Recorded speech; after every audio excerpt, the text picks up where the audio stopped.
दोस्तों, आज के वीडियो में हम बात करेंगे हेयर वेदरिंग के बारे में।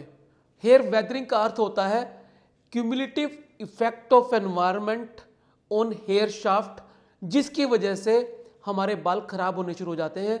बालों का जो फिजियोकेमिकल स्ट्रक्चर होता है वो धीरे धीरे करके डीजनरेट होना शुरू हो जाता है। इसे हेयर वेदरिंग कहा जाता है। दोस्तों, कल हमने बात की थी बाल भी बूढ़ा होता है क्या? बाल बूढ़ा होता है दो अलग अलग फेजेस में, एक हेयर शाफ्ट और एक हेयर फॉलिकल।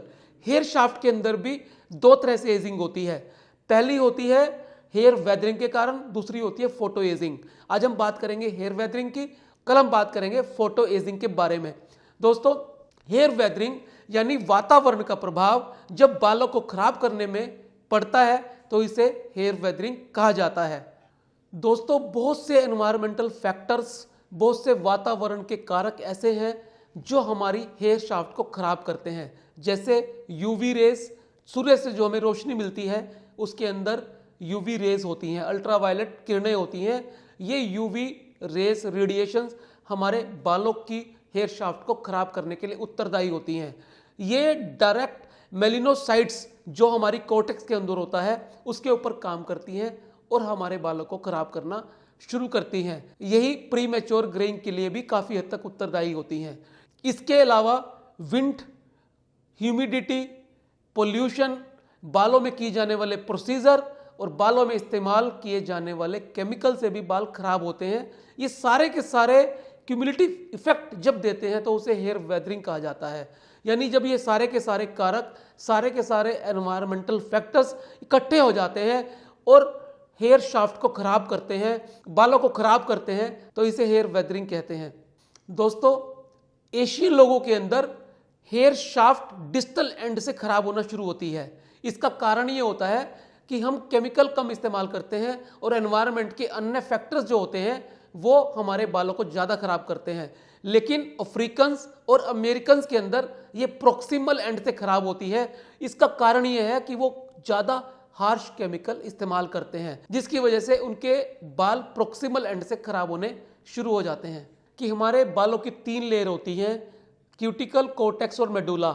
जो ऊपर की 2 लेयर होती हैं, क्यूटिकल और कोर्टेक्स, ये मिलकर एक मैकेनिकल बैरियर बनाती हैं जो बालों को स्ट्रेंथ प्रदान करता है।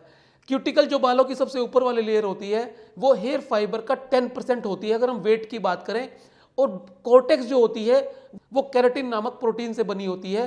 उसमें डाइसल्फाइड बॉन्ड होते हैं। ये बॉन्ड बालों को स्ट्रेंथ प्रदान करते हैं। और कोर्टेक्स के अंदर ही मेलेनिन नाम का केमिकल होता है जो बालों को कलर देने के लिए उत्तरदायी होता है। इस तरह से क्यूटिकल और कोर्टेक्स का जो मैकेनिकल सिस्टम होता है ये हमारे बालों को स्ट्रेंथ प्रदान करता है। यदि ये किसी वजह से कमजोर पड़ जाए तो हमारे बाल खराब होने शुरू हो जाते हैं, जैसे कि हेयर वेदरिंग में होता है। दोस्तों, क्यूटिकल की फ्रिक्शनल प्रॉपर्टी ही हमें बताती है कि हमारे बाल शाइनी है, रफ है, फ्रीजी हैं या किस तरह से हैं। जब बाल डल होते हैं तो हमारी क्यूटिकल खराब होना शुरू हो जाती है। जब क्यूटिकल फट जाती है, डैमेज हो जाती है, तो कोर्टेक्स एक्सपोज हो जाती है। और जब कोर्टेक्स एक्सपोज होती है तो हमारे बाल टूटने का भी खतरा होता है, जिसे हम हेयर फ्रैक्चर कहते हैं। विज्ञान की भाषा में इसे ट्राइकोरेक्सिस नोड्यूला कहा जाता है, यानी हेयर फ्रैक्चर। दोस्तों, जब ये क्यूटिकल खराब होती है और कोर्टेक्स एक्सपोज हो जाती है तो इसे स्प्लिट एंड बोलते हैं, जिसे विज्ञान की भाषा में ट्राइकोटिलोसिस कहते हैं। जी हाँ दोस्तों, स्प्लिट एंड को ट्राइकोटिलोसिस भी कहा जाता है। दोस्तों, हेयर वेदरिंग ज़्यादा महिलाओं को परेशान करती है। इसका कारण यह है कि उनके बाल लंबे होते हैं। पुरुषों के बाल छोटे होते हैं और बार बार ट्रिमिंग कराने से या बार बार हेयर कट लेने से उनके बालों में हेयर वेदरिंग का प्रभाव ज़्यादा नहीं आता। ट्रिमिंग लेने से स्प्लिट एंड निकल जाते हैं और बाल हेयर वेदरिंग के प्रभाव में ज़्यादा नहीं आ पाते। दोस्तों, लेकिन एक्वायर्ड पिली एनुलिटी के प्रभाव में जो पेशेंट एलोपेशिया एंड्रोजेनेटिका से ग्रसित होते हैं उनके अंदर हेयर वेदरिंग का प्रभाव देखा जाता है। उनके बाल डल, फ्रीजी और थिन हो जाते हैं। दोस्तों, हमारी ग्रूमिंग हैबिट्स का भी हमारे बालों पर प्रभाव पड़ता है। जो लोग डेली शैम्पू करते हैं उनके बालों में सीबम नाम का जो प्रोटेक्टिव लेयर होती है, जो हमारी सीबेशियस ग्लैंड्स ऑयल बनाती है, नेचुरल ऑयल जिसे हम कहते हैं, वो खत्म होना शुरू हो जाता है, जिससे बाल ड्राई हो जाते हैं, फ्रीजी हो जाते हैं और ब्रेक के लिए प्रोन हो जाते हैं, यानी वो बाल ज़्यादा टूटने के उनके चांसेस होते हैं। मैकेनिकल एब्रेशंस भी उनमें हो सकता है और इन्फेक्शन के चांस भी उनमें ज़्यादा होते हैं। तो इसलिए यदि आपको डेली शैम्पू करना हो तो आप शैम्पू से पहले बालों को ऑयलिंग अवश्य करें ताकि वो मैनेजेबल हो जाएं, ताकि उनके अंदर एक प्रोटेक्टिंग लेयर बनी रहे। सीबम खत्म होने के बाद भी आपके बालों के अंदर शाइनीनेस और सॉफ्टनेस दिखाई दे। दोस्तों, केमिकल प्रोसीजर और मैकेनिकल प्रोसीजर जैसे परमिंग, ब्लीचिंग, स्ट्रेटनिंग, रिबॉन्डिंग के द्वारा क्यूटिकल लेयर रेज्ड हो जाती है, उठ जाती है और सॉफ्ट हो जाती है, जिसकी वजह से कोर्टेक्स को तोड़ना आसान हो जाता है और बार बार हेयर फ्रैक्चर या हेयर ब्रेकेज होने की समस्याएं बढ़ जाती हैं। इसीलिए ये जितने भी केमिकल ट्रीटमेंट हैं ये बालों के लिए बहुत ज़्यादा नुकसानदायक है।